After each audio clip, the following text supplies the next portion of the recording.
When you hear the phrase, the mark of the beast, what comes to your mind? For a lot of people, it's microchips and barcodes and credit cards and tattoos and maybe even vaccines. And that's what usually gets talked about.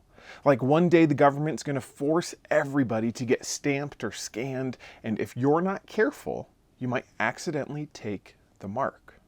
But here's the problem. That's not what the Bible is actually talking about.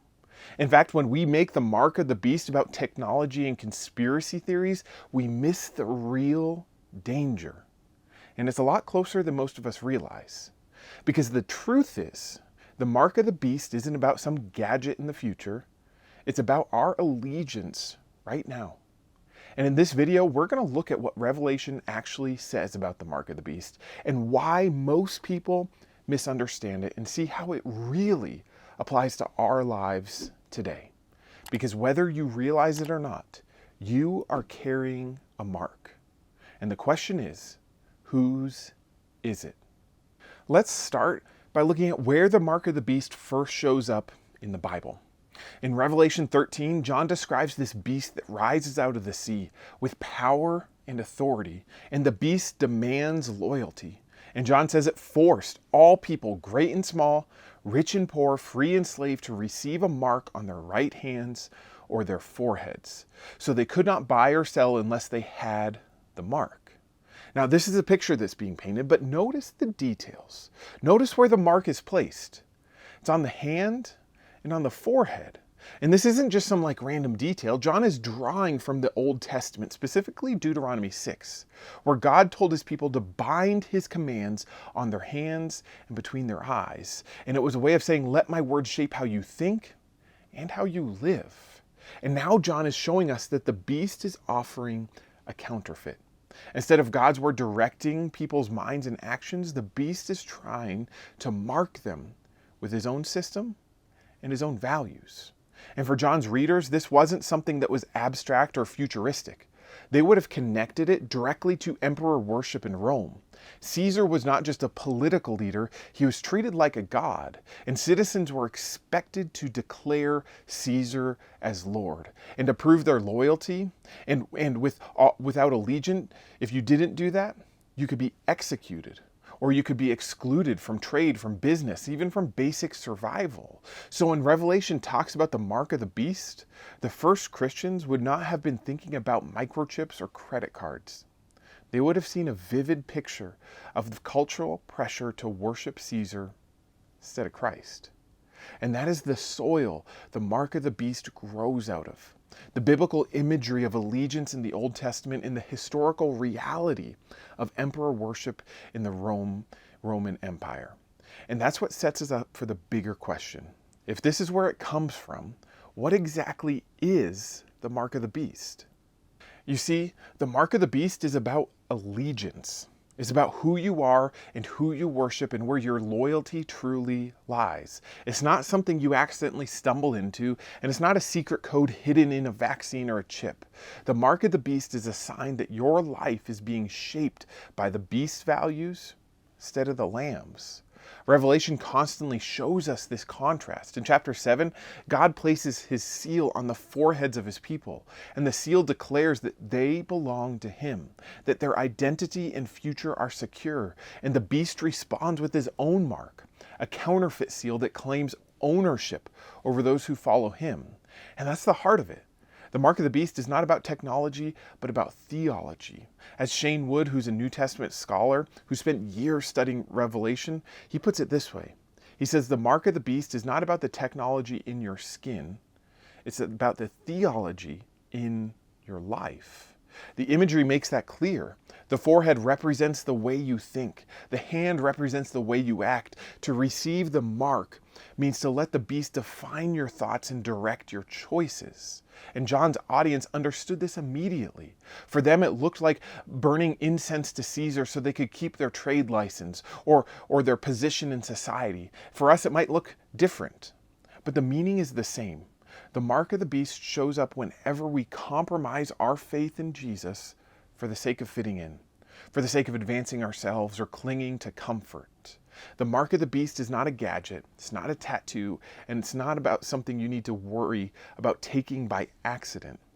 It's a question of who you worship, a question of your loyalty, a question of who you ultimately belong to. So, why does all this matter for us right now? Here's the reality. The mark of the beast is not just about Rome 2,000 years ago. And it's not even about just future end time scenarios. It's about what's shaping you today. Every single one of us is already being marked by something. Either our minds and our actions are being formed by the Lamb, or they're being shaped by the beast. Now think about the forehead imagery. That represents your thoughts. What's filling your mind right now? Is it God's word and his truth? Or is it the endless noise of social media, the constant pull of political arguments, the lies of consumerism that says that you're only as valuable as what you own? Now think about the hand imagery. That represents your actions. What drives your daily choices? Do your habits reflect faithfulness to Jesus? Or do they reveal a deeper loyalty to comfort, convenience, success, maybe even sin? This is why the mark of the beast is so relevant today. It forces us to ask hard questions like, who is guiding my life? Who's actually calling the shots? When push comes to shove, whose voice do I obey? See, for John's audience, the pressure was to worship Caesar in order to buy and sell. And for us, the pressure might look like cutting corners at work to get ahead. It might look like keeping quiet about your faith to avoid standing out, or letting money and security make the final decision in your life instead of Jesus. The mark of the beast is not always dramatic. It's often subtle, and it shows up when we compromise our faith for the sake of fitting in. It shows up when we give more allegiance to our political party than we do to Christ. It shows up when we treat our career as the ultimate end-all, be-all. It shows up when we let comfort be the defining thing that we pursue. And that's why this matters. Revelation isn't trying to get you to fear the latest technology. It's trying to get you to wake up to the reality that every day you're being shaped, every day you're being formed, every day you're making choices, and every day you're declaring who your God really is. So the question is not, will I face the mark of the beast? The question is, whose mark am I carrying in my life right now? And I want to end this video with the hope we have. Because the story of Revelation does not end with the beast. It does not end with fear or compromise. It ends with the Lamb. Just as the beast marks his followers, God marks his people. And that's what we see in Revelation 7, God describing the seal that he places on the foreheads of those who belong to him. And that seal is a promise that their identity and their future are secure. No matter what pressures surround them, no matter what they're going through, they are known and loved by God. And that's the hope that you and I have. If you belong to Jesus, you've been marked by him. Your mind and your actions don't have to be enslaved to the patterns of this world. They can be shaped by his Spirit. Your life doesn't have to be defined by fear and compromise. They can be defined by faithfulness, by love, by joy, by peace. Fill your mind with his truth. Let your daily choices reflect his way of life. And when the world pressures you to conform, remember that you are already sealed by Christ. This is not just theology for the future, it's strength for today. And it means that when you face hard decisions, you can choose faithfulness because your life is already secure in him. It means that when culture tries to pull you in a different direction, you can stand firm because you know whose you are. The beast will not have the final word. Jesus will. The Lamb wins, and everyone who carries his mark shares in his victory. So here's the question once again. Whose mark are you carrying?